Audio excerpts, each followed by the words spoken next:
Stalag 8B, Lambsdorff, German-occupied Poland, February 3, 1944, 6:10 hours. The wind cut across the open parade ground like a blade, dragging needles of frost through the air. It was the kind of cold that didn't simply press against skin, it slipped under it, settling into bone. A gray dawn crept slowly across the horizon, revealing a landscape of barbed wire, watchtowers, and wooden barracks leaning under the weight of another brutal winter.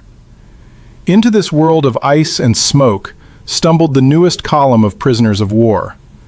At the front of the line was Private William "Will" Carter, age 22, from Montreal. Before the war, he'd worked in a machine shop, fixing engines and dreaming of saving enough money to buy his own motorcycle. He had joined the Canadian Army 2 years earlier, believing, like many young men, that courage and duty would carry him through anything. He had never imagined a place like this. Will's boots dragged through frozen mud as he entered the camp. His uniform was caked with dirt from days of marching. His cheeks were hollow, his lips cracked and bleeding. When he looked up at the guard tower rising above the gate, he felt a chill that had nothing to do with the temperature. Behind him walked Corporal James Hanley, age 28, a farmer from Saskatchewan. Hanley had spent his childhood in wheat fields under wide prairie skies. Now he marched under a sky that felt impossibly small, trapped behind iron and wire. His face, once broad and sunburned, had grown gaunt. Every few steps he winced from a shrapnel wound that still hadn't been treated properly. The two men shared a quiet glance as they passed beneath the wooden sign marked Stalag 8B. Neither spoke. They didn't have to. The war had ended for them the moment they'd been captured outside Ortona. But something told them that the worst part was only beginning. Inside the camp, a German sergeant barked orders. The prisoners halted. Will Carter blinked against the cold as he took in the sight before him. Rows of barracks, if they could be called that, leaned at crooked angles, patched with broken planks and rusted sheet metal. Smoke drifted from a handful of chimneys, but it was thin, weak, as if even the fire was starving. Pools of frozen slush covered the ground. The smell of unwashed bodies hung thick in the air. This was not the regulated captivity described in lectures back in Canada. This was not the Geneva Convention. This was survival stripped to its bones. A German corporal pointed at the newly arrived men with the end of his rifle. "Raus! Schnell!" The prisoners shuffled forward, shoulders hunched, breaths forming clouds of white mist. Will tightened his jaw. He had imagined captivity as boring, humiliating, maybe frightening, but still governed by rules. After all, Germany had signed treaties. Germany had promised humane treatment. But the first 15 minutes inside Stalag 8B told him treaties meant nothing here. A prisoner already living in the camp stepped forward to translate. He wore a British uniform, if it could still be called that, and his eyes looked older than his face. "You'll be counted, then searched," the translator said quietly. "After that, you'll be assigned a hut." The German sergeant said something sharply. The translator hesitated before adding, "He says, this is not a hotel." A few men gave weak, humorless smiles. Hanley didn't. He stared at the interpreter, noticing how the man avoided eye contact, as if protecting them from a truth they weren't ready to hear. When the search began, Will felt humiliation burn hotter than the cold ever could. German guards tore through pockets, ripped open seams, confiscated cigarettes, chocolate, and even letters from home. One guard laughed as he pocketed a tin of canned meat that Will had guarded like treasure. Hanley muttered under his breath, "So much for Geneva." The men were then herded toward their assigned barracks. The moment the door opened, the smell nearly knocked Will back a step. Sweat, mildew, sickness, stale smoke, and the sour stench of straw mattresses long since rotted. Inside, Triple-tiered bunks lined every wall. They were meant for maybe 150 men. Nearly 300 filled the space. A British POW pointed at the far end. "Top bunk, you three. If the straw is wet, you're lucky. It means no one died on it last night." Will didn't laugh. Neither did anyone else. He climbed onto his bunk, the wooden slats creaking beneath him. The straw sack felt like a sack of lice. He pressed his hand to the rough boards, trying to steady his breathing. "This can't be legal," he whispered. A voice from the lower bunk answered, tired, hoarse, and painfully honest. "Legal? Friend, you're a Canadian POW in a German camp in '44. The only law here is frostbite and hunger." That evening, the prisoners lined up outside for food. A dented metal cauldron sat on a wagon, steam rising faintly. A guard ladled out watery gray soup, boiled cabbage, potato skins, and maybe a slice of turnip if a man was lucky. Then came bread, a thin slice of dark, dense loaf that tasted more like dust than grain. Will stared at the meager portion in disbelief. "That's it?" he asked quietly. "For today?" A prisoner ahead of him nodded slowly. "For today," the man said, "and tomorrow, and every day, until you either go home or die here."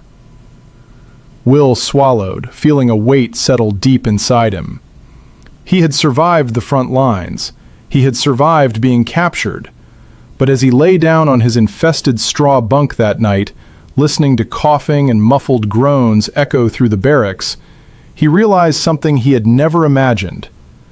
Out on the battlefield, the war tried to kill him quickly. Here, behind barbed wire and under the illusion of civilized captivity, it was going to try to kill him slowly. And this, February 3rd, 1944, was only day one. Stalag 8B, February 5th, 1944, 0530 hours. The morning bell wasn't a bell at all. It was a length of steel pipe struck with a hammer, sharp, metallic, merciless. It echoed across the frozen compound like a scream, dragging every man from whatever little sleep he'd managed to steal during the night. Private Will Carter opened his eyes to darkness. The stale warmth of bodies pressed around him, the itch of lice crawling across his collarbone, and a hunger so deep it felt like a living thing gnawing at the inside of his ribs. He hadn't felt truly full since the day he'd been captured. Now, 2 days into captivity, the emptiness inside him felt endless. He rolled off the top bunk, boots thudding on the cold wooden floor, and looked to his barracks mate, Corporal James Hanley, the prairie farmer whose strength had once seemed unshakable. Hanley sat upright, hands clasping his stomach, his breath shallow. "Another day," Hanley murmured. "Another miracle if we make it to the end of it." The rations that starved a man from the inside. Breakfast came in the form of a tin cup filled with a warm brown liquid the Germans called Kaffeeersatz, coffee substitute. It contained no coffee, no sugar, no milk. Only burnt barley and ground acorns boiled in water. It tasted like ashes and dirt, but the warmth was something, and warmth was currency now. Then came the bread. A loaf was carried into the barracks under guard, placed onto a table, and sliced into portions so thin you could almost see through them. The loaf itself was a mixture of rye, potato flour, and, according to prisoners who had handled enough of it, possibly sawdust. The Germans denied it, but no one who had ever bitten into the gritty, fibrous mass believed them. Will took his slice. He stared at it for a long moment before putting it into his mouth. It did not feel like food. It felt like surrender. Calories of survival. A healthy soldier needed at least 2,500 calories a day. In Stalag 8B, a Canadian POW received between 800 and 1,100, on good days. And that was before winter took its tax. The cold burned calories. Hard labor burned calories. Stress burned calories. By the end of a single month, a man could lose 10 to 15 kilograms, his face sinking into sharp angles, his belt tightening hole after hole until there was no leather left to adjust. Will watched Hanley tear his slice of bread into tiny pieces, eating each fragment slowly as though delaying the inevitable moment when nothing remained. "Rationing the ration," Will said quietly. Hanley nodded weakly.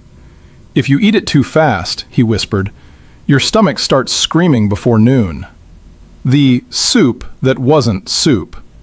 Lunch was worse. A rusty cauldron rolled through the camp on a squeaking cart, pushed by exhausted POWs under guard.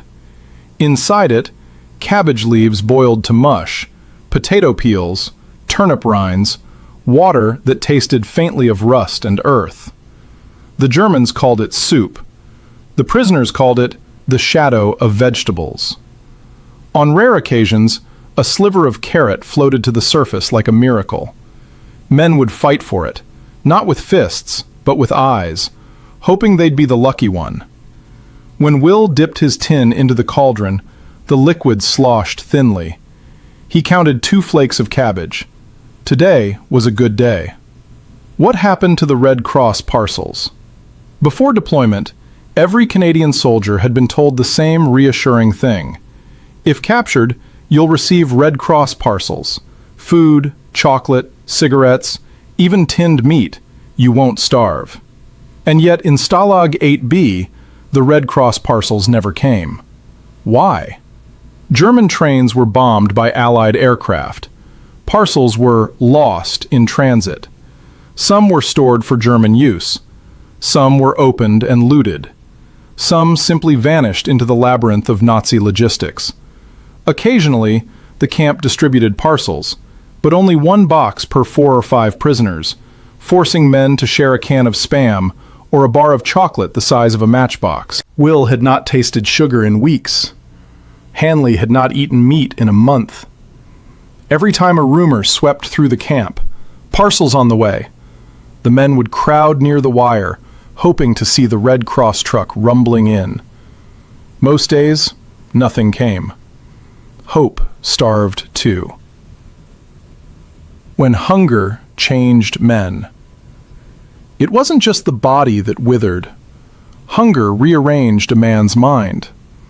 Will watched as a British POW chewed the corner of his own blanket, grinding the coarse fibers between his teeth for the illusion of chewing something real. Another prisoner, an Australian, spent 2 hours staring at a frozen potato peel in his mess tin before licking it clean, then licking the tin itself until it shone like polished metal. One Canadian, delirious with hunger, whispered to Will one night, "I keep dreaming of bread, real bread, the kind that bends when you hold it." Will didn't tell him that he dreamed of the same thing. Every man did. Hanley's collapse. The worst moment came 5 days into captivity. During roll call, Hanley swayed on his feet. He blinked slowly, lips pale, breathing shallow. Will nudged him. "You all right?" Hanley tried to answer, but only a dry, rasping whisper escaped. "My legs. They don't want to stay under me." A moment later, he collapsed into the snow. A guard shouted, leveling his rifle at the fallen prisoner as though weakness were an act of defiance.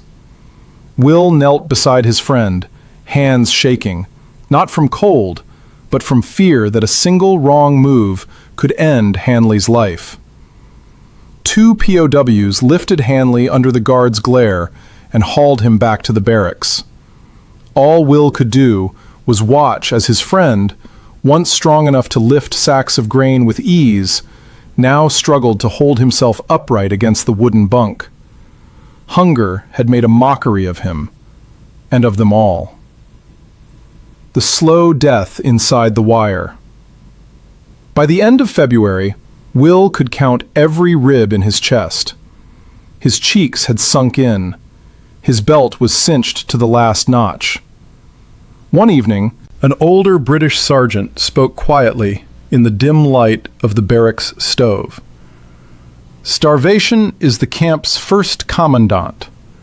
If the Germans don't break you, hunger will." Will didn't argue, because by then he understood something terrible, something no lecture back in Canada had ever taught him. In German prison camps, death didn't always come from bullets or beatings. Sometimes it came one spoonful at a time. Stalag 8B, February 17th, 1944, 04:45 hours.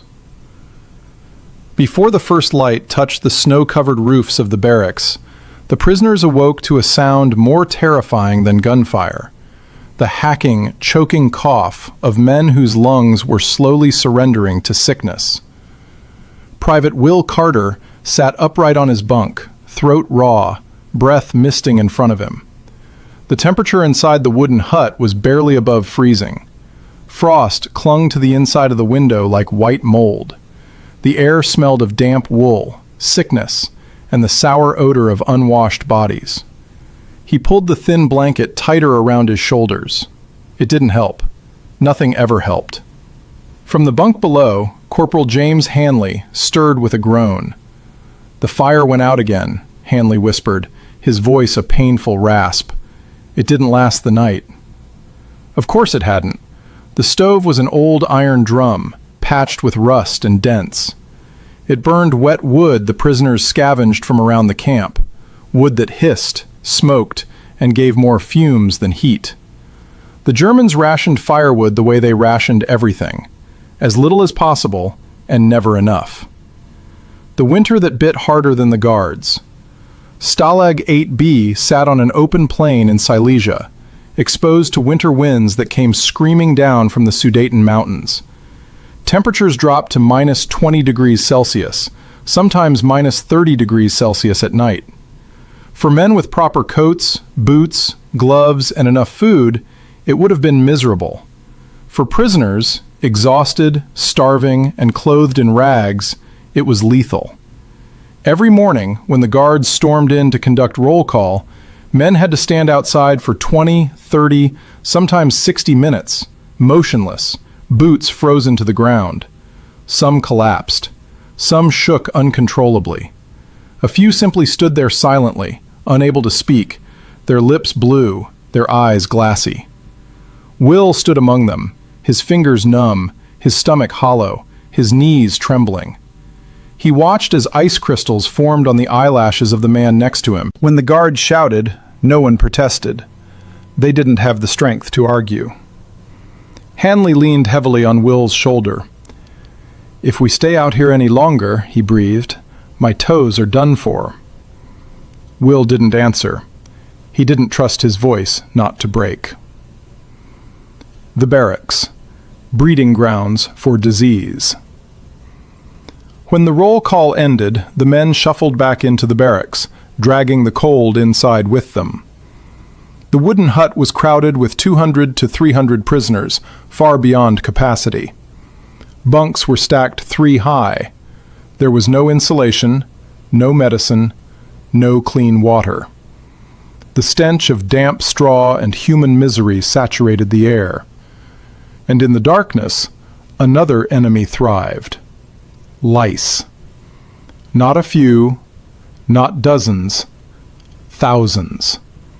They hid in the seams of uniforms, crawled into blankets, nested in straw mattresses. They spread by contact, one man brushing against another, one blanket tossed onto the wrong bunk, one night spent shivering too close to a stranger. They carried typhus, the silent killer of POW camps. Will scratched at his collarbone, wincing as he felt the familiar crawl of legs beneath the fabric. Hanley noticed. "Don't scratch," he warned softly. "You'll tear your skin open. Infection'll get you before typhus does." Will whispered, How do we get rid of them? Hanley gave a humorless smile. Only one sure way, he said. Leave the camp. They both knew what that meant.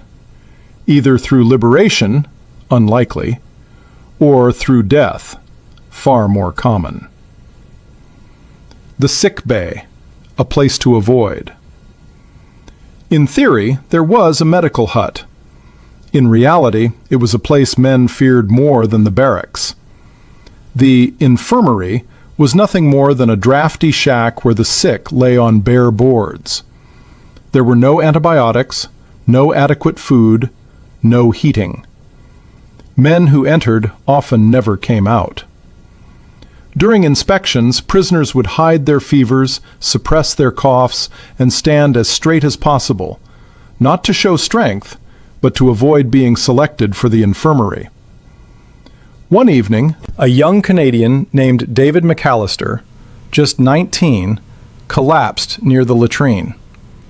He was burning with fever, his skin hot to the touch.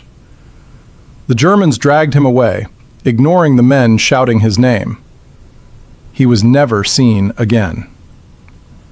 Will asked a British prisoner what had happened. The man didn't sugarcoat it. "If typhus doesn't take him," he said quietly, "the cold will." The latrines, where disease emerged and hope died. Outside the barracks stood the latrines, a row of wooden seats over a trench that never froze completely, even in winter. The smell rolled across the yard like a wall. Flies in summer, rats in winter. Prisoners slipped on icy boards. Some fainted from the stench. Some fell in when they lost their balance. When that happened, no guard intervened. Will remembered one evening when a POW from London returned to the barracks trembling violently, clothes soaked, eyes wide with horror. He'd fallen into the trench during the night. The others stripped him, tried to wash him with a pail of freezing water, and wrapped him in the thinnest blanket they had. He died 2 days later. The cold and bacteria had fought over his body. They both won. The coughing choir of death. Night was the worst. The coughing never stopped. Deep, rattling coughs, wet, choking coughs, coughs that sounded like lungs tearing. Men wrapped themselves in blankets that smelled of sweat and mildew. The weak snored shallowly. The sick wheezed. Some whispered prayers. Others whispered names, wives, mothers, children, trying to hold on to something human before the darkness pressed too close. Will lay awake, staring at the ceiling, counting the breaths of the men around him. He wasn't watching them. He was listening for which breaths would stop. Hanley turned over, clutching his stomach. "Will," he whispered, "do you remember the winter back home?" Will nodded in the dark. "It was cold," Hanley said, "but it never felt like this." "No," Will replied quietly, "because back home, cold wasn't trying to kill us." The moment Will understood. 2 weeks into captivity, Will Carter watched a man in the barracks beside his, someone he'd seen walking the yard just days before, being carried out on a stretcher made of rags and wood. A guard waved them past without a second glance. A British prisoner leaned in and whispered, "Cold, hunger, lice, they work together. You can survive one, maybe two, but not all three." Will swallowed hard. He finally understood what the veterans of the camp had been trying to tell him since day one. The Germans didn't need bullets to kill prisoners. The camp itself was the weapon, and winter was its executioner. Stalag 8B, March 2nd, 1944, 6:20 hours. The morning frost still clung to the wooden barracks when a whistle shrieked through the camp, sharp and metallic. It wasn't the whistle used for roll call. It was the whistle that meant Arbeitskommandos, the forced labor squads. Private Will Carter had barely swallowed the last spoonful of watery cabbage soup when the door of the barracks slammed open. A German guard barked orders, gesturing wildly with his rifle. Behind him, 2 more guards waited with leashes attached to snarling German shepherds. Corporal James Hanley pushed himself upright, jaw clenched. "Labor again?" he whispered. Will nodded. There wasn't a single man in the camp who didn't fear these squads. The Arbeitskommando meant one thing. You leave the gate walking. You come back limping, if you come back at all. The march to misery. The prisoners were lined up, counted, and marched out of the camp, guards flanking them with bayonets and barking dogs. Snow crunched beneath their worn boots. The winter wind struck them like a lash. Will and Hanley walked in silence, saving breath, conserving energy. Their bodies were already weak. Weeks of starvation and cold had hollowed them out, but the march was only the beginning. Outside the wire, the Germans needed laborers, not workers, expendables. The work, backbreaking, endless, and deliberately cruel. Their task that day was simple in description and cruel in execution. Cut timber and haul it by hand across a frozen clearing to a German supply depot. In the summer months, horses would have done it. In 1944, with German logistics collapsing, horses were a luxury. POWs were not. The guards handed out axes so dull the blades might as well have been stones. The trees, oaks and pines, were frozen solid. Every swing sent a jolt through Will's arms, numbing his fingers. The cold air stung his throat. His breath came in ragged bursts. Hanley chopped beside him, his movements slower than before, breath heavy. His hands trembled with each strike. "You holding up?" Will asked between strokes. Hanley forced a bare smile. "I've done worse," he said, "but I've never done it starving." The guards. Indifference that cut deeper than any whip. Some of the guards were young, some were old, but most shared the same expression: bored cruelty, lazy contempt, apathy sharpened by power. If a man slowed down, a rifle butt struck his back. If a man stumbled, a guard shouted as though the world had been insulted. If a man collapsed, 2 outcomes followed. You were dragged to the side and left until you recovered, or you didn't recover. The Germans rarely checked which. A near-death moment, the log that almost crushed Hanley. By midday, the men were hauling logs thicker than their waists across the frozen ground. 4 prisoners per log. Will and Hanley shared one. The log was slick with ice, the ground uneven. The hunger inside their bodies screamed for rest. Halfway across the clearing, Hanley stumbled.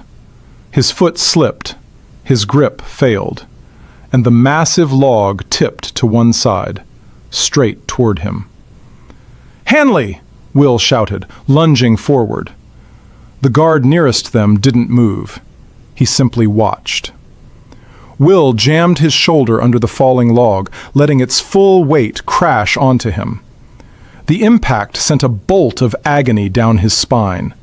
He bit down on a cry, knees buckling, vision going white. For a moment, he thought he would pass out. But he didn't. He held. Hanley scrambled back to his feet, eyes wide, breath shaking. "You mad bastard," Hanley muttered. Will forced a nod. "Keep moving." The guard approached finally, not to help, but to sneer. "Schnell! Faster!" Will wanted to scream at the man. Instead, he lifted the log again. Salavra first, anger later. When the men no longer felt like men. By late afternoon, the prisoners were reduced to shadows of themselves. Frost clung to their eyebrows. Sweat froze on their collars. Hands blistered, then bled, then blistered again. Will saw an older British sergeant, a man who might once have commanded troops with pride, dragging a log alone, face gray with exhaustion. He looked like he had aged 20 years since morning. Further ahead, an Australian POW vomited from the strain, then staggered forward without wiping his mouth. There was no stopping, no resting, no sympathy. The guards didn't need whips. Time, cold, and hunger did the work for them. The deaths that weren't reported. One man did not rise after collapsing. A guard rolled him onto his back with his boot, checked for breathing, and shrugged. "Zurücklassen," the guard said. "Leave him." They didn't even bother to cover the body. Hanley whispered to Will, "They'll list him as died of illness." Will clenched his jaw so hard it hurt. They both knew the truth. He died of Germany. The return to the camp, a parade of the broken. When the workday ended, the prisoners marched back to the camp, dragging their tools. A few limped on twisted ankles, others carried men who couldn't walk. Will's muscles throbbed with each step. His back burned where the log had crushed him earlier, but he forced himself forward. The camp gates loomed ahead, barbed wire silhouetted against the fading sky. Some men sighed with relief, others simply stared.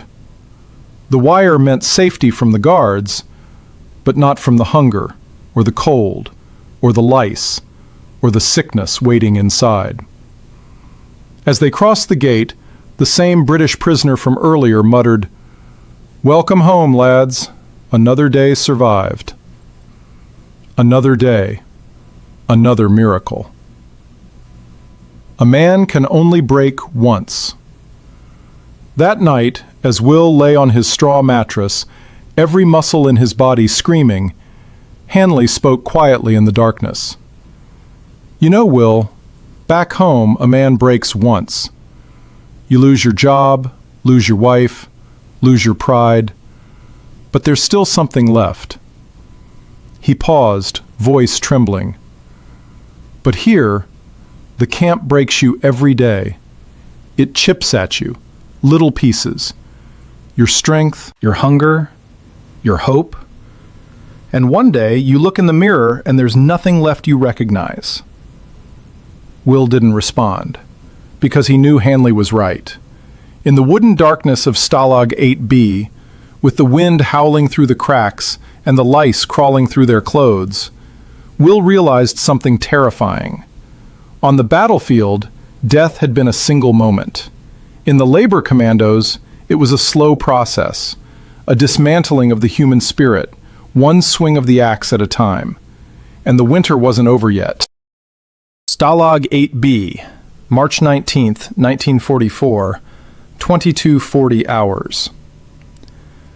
Night had fallen on the camp like a smothering blanket. The barracks were quiet, but not peaceful. Quiet in the way a room full of sick men becomes quiet when they no longer have the strength to groan. The wind hissed through the gaps in the wooden slats, carrying the smell of frozen earth and human despair. Private Will Carter lay awake on his bunk, eyes open, listening to the sounds around him. A man wheezing 3 bunks down, another grinding his teeth from hunger. Some whispering prayers into the dark, some muttering incoherently, already slipping into fever dreams. And then, the cough. That deep, tearing cough that never seemed to stop. The cough that meant pneumonia. The cough that meant death was somewhere close. Corporal James Hanley shifted restlessly below him. "Can't sleep?" Hanley whispered. Will didn't answer. He didn't need to. In Stalag 8B, no one slept easily. The humiliation began with a single word. The next morning, a guard stormed into the barracks, his boots slamming like gunshots. Appel! Roll call. The men staggered out into the freezing dawn, lining up in ragged rows. Will saw one man too weak to lift his head. A guard slammed his rifle butt into the prisoner's ribs and screamed at him to stand. When the count ended, a German NCO walked the line slowly, stopping in front of each man with a look of contempt. He stopped before Will. "You," he said in broken English, tapping Will's chest with a gloved finger. "Canadier, Hund." Canadian. Dog. Will's jaw tightened. He swallowed the anger that burned in his chest. Reacting meant punishment. Punishment meant death. The NCO moved on, calling others pigs, parasites, cowards. It was systematic. It was deliberate. It was psychological warfare. The Germans didn't need bullets to break men. They used humiliation. The interrogation hut. Later that day, Will was pulled from his labor detail by two guards and marched toward a small wooden hut separated from the rest of the camp by a fence. Inside waited a table, a single lamp, and a man in a black coat, the camp interrogator. "Name," the interrogator demanded. "Private William Carter, service number," Will began. A slap cut him off. The blow wasn't meant to injure, it was meant to humiliate. "Do not repeat the rules of your little Canadian handbook to me," the man snarled. The questions came. What unit? What division? What equipment did the Canadians carry? How many tanks did they face before capture? What radio frequencies were used? Will answered only with his name, rank, and number. Another slap. Then another. Then a punch to the stomach. The interrogator leaned close. "You think the Geneva Convention protects you?" he hissed. "Here, your convention is whatever I say it is." Will was returned to the barracks an hour later, bruised, shaken, silent. Hanley helped him sit down. "What did they ask?" Hanley murmured. "Same as always," Will breathed. "Same as they ask everyone." "Did you talk?" Will shook his head. "I only said what we're allowed." Hanley pressed a hand on his shoulder. "Good. That's all we can do." But Will's eyes were distant. Something had cracked in him. Not broken, just cracked. One more crack in a man already held together by hunger and stubbornness. The men who drifted into darkness. Over the following weeks, psychological collapse became common. A British POW named Collins began whispering to men in the bunkhouse. "They're coming tonight," he said. "The guards. They're going to gas us all." At first, no one paid attention. Then some began listening. Then some believed him. Fear spread like mold. Another prisoner, a young Canadian from Toronto named Lewis Porter, stopped speaking entirely. One night, he stood barefoot outside his barracks, staring at the moon, frost collecting on his eyelashes. Will and two others dragged him back inside. Porter didn't resist. He just whispered, "I thought I was home." The next morning, he didn't wake up. The cold had claimed him during the night. The torture that didn't look like torture. Not all cruelty came from fists. Much of it came from denial. Denial of food, denial of warmth, denial of medical care, denial of dignity. Some guards forced prisoners to stand in the snow without coats for an hour as punishment for disobedience. Some made them crawl across the yard. Some tore up letters from home in front of them. One guard found a prisoner holding a photo of his wife. The guard ripped it in half, smiling as the Canadian sank to his knees. Hanley whispered to Will that night, "They're not trying to kill us fast. They're trying to make us forget who we are." The smallest mercies became salvation. And yet, even in that hell, humanity flickered. Some POWs shared crumbs of bread. Some whispered jokes to keep morale alive. Some sang quietly in the dark. One night, Will found Hanley staring at a button in his palm, a small brass button that had fallen from a British coat. "What's that?" Will asked. Hanley shrugged. "Nothing, just something to hold. Something that isn't cold and miserable." Will understood. In Stalag 8B, even the smallest object could anchor a man to sanity. When hunger turned into hallucinations. The worst came on a night in early April. Will had eaten nothing but 2 slices of bread and cabbage water in 2 days. His stomach ached so sharply he could barely stand. When he closed his eyes, he saw food. A roast chicken, a bowl of soup, his mother's bread, a warm kitchen. It felt so real that he reached out and nearly fell off the bunk. Hanley grabbed him. "Stay with me, Will," he said urgently. "You're dreaming." Will pressed his forehead against the cold wood, breathing hard. "I can't tell what's real anymore," he admitted. Hanley sighed. His breath was weak. "That's how the camp gets you. Not with bullets, not with dogs, with this, the hunger, the cold. It steals your mind before it steals your life." The breaking point. The next afternoon, a man in the barracks collapsed during roll call. Then another. Then a third. The guards shouted, kicked, dragged them aside. Will watched, horrified. "Why are they falling?" he whispered. A British sergeant nearby answered, "Because this place bends every man, and then eventually it snaps him."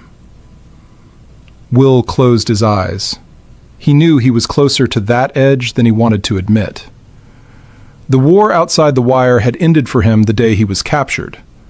The war inside his mind had only just begun.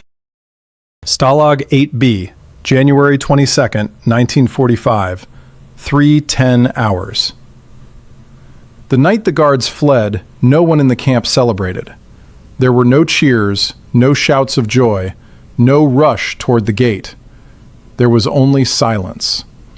A silence so heavy that Private Will Carter, now 23 but looking closer to 40, could hardly recognize it. For almost a year he had listened to boots stomping, dogs barking, men screaming, guards cursing. Now, all of it was gone. Only the winter wind remained. He sat upright on his straw bunk, his hands trembling uncontrollably. His body weighed as much as a child's. His cheeks had sunk into his skull. His ribs pressed sharply against his skin. His once strong legs were now thin sticks wrapped in rags. Beside him, Corporal James Hanley breathed shallowly under a threadbare blanket. He had been coughing blood for 2 weeks. "Will," Hanley whispered, barely audible. "What's happening?" "I think," Will swallowed. The words felt unreal. "I think they ran. The Germans. They're gone." Hanley didn't smile. He didn't have the strength. The scariest moment? Hope. The absence of guards did not bring immediate relief. It brought fear. Because for the first time, the prisoners realized they were alone. No food supply. No medicine. No heat. No one to bury the dead who had fallen overnight. Men staggered into the yard, clutching the walls for support. They did not look like soldiers. They did not look like civilians. They looked like survivors of a famine, skin stretched tight over bones, eyes sunken and hollow. A British sergeant whispered, "This is what freedom looks like? God help us." The long march of the dying. The Soviet Red Army was advancing fast, and the Germans had abandoned the camp to escape capture. But their retreat created a new nightmare. Many POW camps in Silesia were evacuated forcibly. Prisoners marched westward through blizzards without food. But Stalag 8B had been abandoned too quickly. The prisoners weren't marched.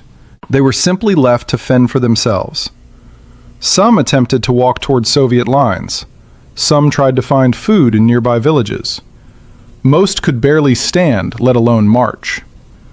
Will supported Hanley through the snow as they moved toward the gate. Every step felt like wading through wet cement. Hanley's breath rattled. His lips were blue. "You go ahead," Hanley whispered. "I'm slowing you down." Will tightened his grip. "Not leaving you," he said firmly. "Don't ask again." And so the two men stumbled forward together, two shadows among hundreds, on a road littered with collapsed prisoners. Some would get up again, some would not. Liberation. 3 days later, Soviet troops arrived. Their tanks rolled across the fields like steel beasts, crushing the snow beneath treads. Soldiers in greatcoats spread through the camp, rifles raised, expecting resistance. But there were no Germans left to fight, only the walking dead. One Soviet medic removed his gloves, pressed a hand against Will's cheek, and frowned deeply. He shouted to another soldier, "Eti ljudi skeleti." These men are skeletons. The Red Army distributed bread, soup, warm blankets. Some prisoners ate too fast and vomited. Some fainted from the shock of warm food. Some wept openly for the first time in months. Hanley collapsed the moment he tasted real bread. Not from hunger, from disbelief. The body that survived, the mind that did not. Will weighed 43 kilograms when he was registered by Soviet medics. Hanley weighed 39. Dozens of men from the camp weighed even less. Some died in the first week after liberation. Their bodies, too weakened by starvation, shut down once they finally received food. The cruelest paradox of captivity. Starvation killed them even after it ended. Will stayed by Hanley's side as doctors did what little they could. "Will," Hanley murmured one night, eyes half closed. "When we get home, first thing I'm doing is eating a steak the size of my head." Will smiled weakly. "And I'll buy it for you." Hanley didn't smile back. He simply nodded, exhausted. He would live, barely, but the camp would follow him forever. The journey home. When Canadian survivors finally boarded transport trucks, thin, frail, wrapped in military blankets, they did not cheer. Many couldn't. Most sat in silence, staring at the landscape passing by, unable to believe they were leaving the place that had dismantled their humanity piece by piece. Will pressed a hand against the window, watching the world blur. He had once imagined the moment he'd be freed. Sunshine, music, laughter. Instead, he felt nothing. Just emptiness. Liberation did not erase suffering. It merely ended one version of it. The return that wasn't really a return. Months later, when Will stepped off the ship in Halifax, people clapped, waved flags, shouted, "Welcome home!" He smiled at them, but something in him remained cold. Back in Montreal, he couldn't sleep in a warm room. It reminded him of fever nights in the barracks. He woke up screaming when doors slammed. He hid food under his bed for years, bread, dried meat, anything, because starvation had carved a permanent space inside him. Hanley returned to Saskatchewan. He walked slower. He coughed often. He rarely spoke of the camp. Some nights he dreamed he was still there. Some mornings he woke up checking for lice. And sometimes, when talking to Will by letter, he wrote, "Part of me never left Stalag 8B." A memory that must never fade. Many POWs lived long lives. They had families, careers, grandchildren, but none ever forgot. The barbed wire, the cold, the lice, the hunger, the humiliation, the roll calls, the men who didn't survive, the hope that flickered and nearly died inside them. History books call them POWs. Survivors call themselves something different. Men who stayed human in a place designed to erase humanity. Will Carter lived to be 78. Hanley lived to be 83. They never forgot each other.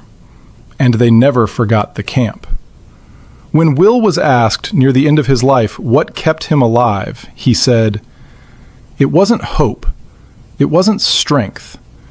It was the thought that someday someone would tell our story, so no one would ever think captivity was a soft place."